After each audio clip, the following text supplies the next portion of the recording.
C'est parti. Alors, Sandrine, question. Comment se D'accord. préparer?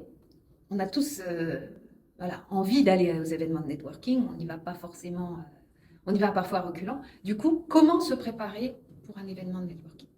D'accord. Alors, la première astuce pour se préparer à un événement de networking, c'est celle que j'utilise en fait tout le temps, c'est vous faites une copie du scan de votre profil LinkedIn parce que, bon, excepté au Japon, parce qu'ici au Japon, remettre sa carte de visite est un mini cérémonial, c'est très important.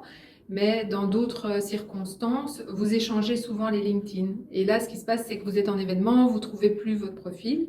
Et si vous avez une copie du scan, l'autre personne n'a qu'à scanner et elle vous a directement. Et ça, c'est un gain de temps formidable.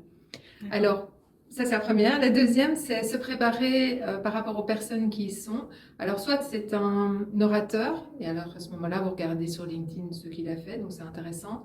Soit c'est une conférence sur un sujet particulier, donc là, vous pouvez regarder un peu les dernières tendances ou les nouveaux acteurs du marché. Un exemple, j'avais rencontré un grand groupe dont j'avais lu que dans la presse économique que le patron cherchait à acquérir une société. Et donc, je discute avec la personne et à un moment donné, je lui dis, tiens, votre CEO, finalement, est-ce qu'il a acheté cette société-là?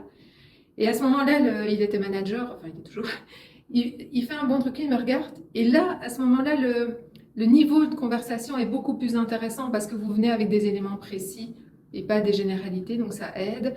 Soit vous connaissez l'organisateur. Donc, par exemple, à Tokyo, on a la Chambre de commerce française qui fait pas mal d'événements. On sait très bien quels sont les trois gros domaines dans lesquels les entreprises françaises sont présentes au Japon. Et donc là, on peut se renseigner aussi. D'accord.